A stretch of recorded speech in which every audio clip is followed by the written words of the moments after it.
So guys, welcome back to my YouTube channel mister Prince. അപ്പോൾ നമ്മുടെ one പീസിൽ തന്നെ ഏറ്റവും സ്ട്രോങ്സ്റ്റ് ആയിട്ടുള്ള ഡെവിൽ ഫ്രൂട്ടുകളിൽ ഒന്നിപ്പോൾ റിവീൽ ആയിട്ടുണ്ട്. അത് മറ്റാരുടെ ഡെവിൽ ഫ്രൂട്ടില്ല, നമ്മുടെ ലോക്കിയുടെ തന്നെ ഡെവിൽ ഫ്രൂട്ടാണ്. ഡെവിൽ ഫ്രൂട്ടിൻ്റെ പേര് ഡ്രാഗൺ മോഡൽ നിഡ്ഹോക്കാണ്. ഈ നിഡ്ഹോക്ക് എന്ന് പറയുന്ന ഡ്രാഗനെ കുറിച്ച് ഞാനൊരു വീഡിയോ ചെയ്തിട്ടുണ്ട്. നിങ്ങൾക്ക് ഷോർട്സ് പോയി നോക്കുകയാണെങ്കിൽ ആ വീഡിയോ കാണാൻ കഴിയും. അപ്പോൾ ഈ വീഡിയോയിൽ നമ്മുടെ സ്പോയിലേഴ്സിൽ നമുക്ക് കിട്ടിയ ചില കാര്യങ്ങൾ വെച്ച് നമ്മുടെ ഗോഡ് ഓഫ് വാറിനെ കുറിച്ചും അതുപോലെ ലോക്കിയുടെ പവേഴ്സിനെ കുറിച്ചും അതുപോലെ തന്നെ നമ്മുടെ വോയിഡ് സെഞ്ചുറിയിൽ നടന്ന ചില കാര്യങ്ങളെക്കുറിച്ച് നോക്കാൻ പോകും. അപ്പോൾ ഇതൊക്കെ അറിയാൻ താല്പര്യമുള്ളവർ വീഡിയോ മുഴുവനായിട്ട് കാണുക. അതുപോലെ നമ്മുടെ ചാനൽ ആദ്യമായിട്ട് കാണുന്ന ഏതെങ്കിലും കൂട്ടുകാരാണെങ്കിൽ ചാനൽ ഒന്ന് സബ്സ്ക്രൈബ് ചെയ്യുക. അപ്പോൾ ഞാൻ അധികം പറഞ്ഞു ഓർപ്പിക്കുന്നില്ല, നമുക്ക് നേരിട്ട് വീഡിയോയിലേക്ക് പോകാം.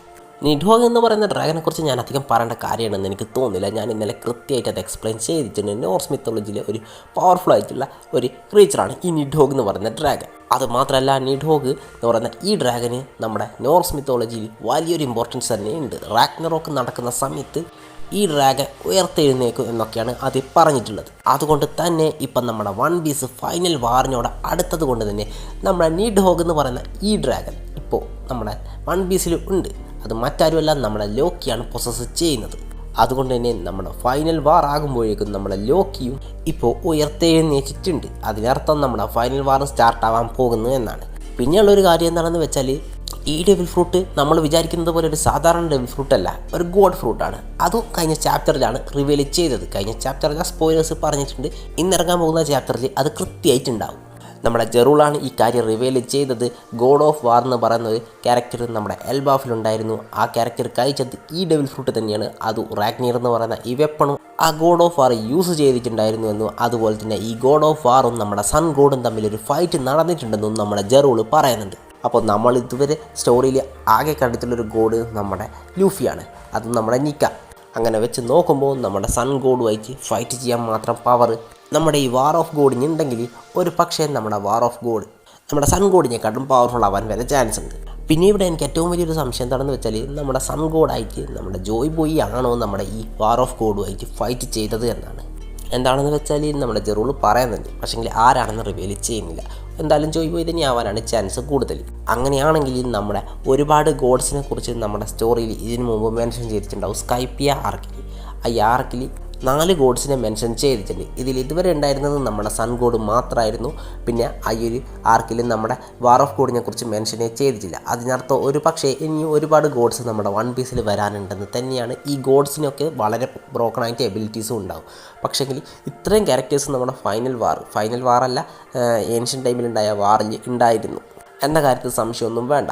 നമ്മുടെ ജോയ് ബോയുമായിട്ട് നമ്മുടെ ഈ character sun god of war എന്ന് പറയുന്ന ക്യാരക്ടർ ഫൈറ്റ് ചെയ്തിട്ടുണ്ടെങ്കിൽ ഇത്രയും പവർഫുൾ ആയിട്ടുള്ള ക്യാരക്ടേഴ്സ് ഉണ്ടായിരുന്നൊരു സമയമായിരുന്നു ഈ വോയിഡ് സെഞ്ചുറി. അപ്പോൾ ആ ടൈമിൽ നമ്മുടെ സമയവും വളരെ പവർഫുൾ തന്നെയായിരിക്കും.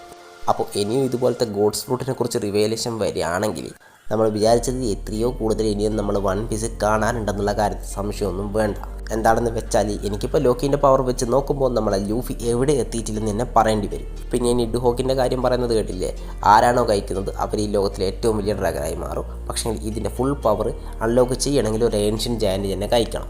അതിനർത്ഥം നമ്മുടെ ലോക്കിക്ക് ഇതിൻ്റെ ഫുൾ പവർ അൺലോക്ക് ചെയ്യാൻ പറ്റുമെന്നാണ്. കാരണം ലോക്കി ഒരു ഏൻഷ്യൻ ജയൻ്റാണ്. അത് മാത്രമല്ല, സമയം ഈ ഡബിൾ ഫ്രൂട്ടിന് വേണ്ടി ഒരുപാട് ശ്രമിച്ചിട്ടുണ്ടെന്നാണ് എനിക്ക് തോന്നുന്നത്. കാരണം ഇത് അറിഞ്ഞപ്പോൾ സമയയുടെ റിയാക്ഷനും വരെ നമ്മുടെ സ്പോയിലർ പറഞ്ഞിട്ടുണ്ട്. അതുമാത്രമല്ല, ഒരു പക്ഷേ ഈ നിഡ്ഹോഗ് ആ ടൈമിൽ ഒരു പക്ഷേ നമ്മുടെ സമയയുടെ കൂടെ നിന്നിട്ടുണ്ടാവാനും ചാൻസ് ഉണ്ട്. അതിനുള്ള സ്പെസിഫിക് കാരണമൊന്നും പറയുന്നില്ല. ഒരു പക്ഷേ നമ്മുടെ ഗോഡ് ഓഫ് വാറും നമ്മുടെ സൺ ഗോഡും തമ്മിൽ ഫൈറ്റ് ഉണ്ടാവാൻ കാരണം തന്നെ സമയമാവാനും ചാൻസ് ഉണ്ട്. എന്തായാലും നമ്മുടെ ഗോഡ് ഓഫ് വാറിന് എന്തായാലും ഫൈനൽ വാറിന് നല്ലൊരു റോള് തന്നെ ഉണ്ടാവും എന്നുള്ള കാര്യത്തിൽ സംശയമൊന്നും വേണ്ട. പക്ഷേങ്കിൽ ഇവിടെ എനിക്കിപ്പോൾ ഒരു പ്രശ്നമായിട്ട് തോന്നുന്നത് നമ്മുടെ ലോക്കി സ്ട്രോ ഹാറ്റ്സിൽ ജോയിൻ ചെയ്യില്ല എന്ന് തന്നെയാണ്. കാരണം ഇത്രയും പവർഫുള്ളാണ്. പിന്നെ ഒരു ഗോഡ് ഓഫ് വാർ എന്നൊക്കെ പറയുമ്പോൾ നമ്മുടെ സ്ട്രോ ഹാറ്റ്സിൽ 2 ഗോഡ്സ് എനിക്ക് തോന്നുന്നില്ല അതങ്ങനെ നടക്കുമെന്ന്. ഇതിനെക്കുറിച്ച് നിങ്ങളുടെ അഭിപ്രായം എന്താണെന്ന് നിങ്ങൾ കമൻറ്റ് ചെയ്യുക. അതുപോലെ തന്നെ ഇതൊന്നും പോരാഞ്ഞിട്ട് നമ്മുടെ റാഗ്നീറും നമ്മുടെ ഗോഡ് ഓഫ് വാറിൻ്റെ കൂടെയുണ്ട്, നമ്മുടെ ലോക്കിയുടെ കൂടെ. റാഗ്നീറിൻ്റെ പവർ എന്തൊക്കെയാണെന്ന് നമ്മൾ കണ്ടിട്ടുണ്ട്. ഇനിയും എന്തൊക്കെ കാണേണ്ടി വരുമോ ആവും.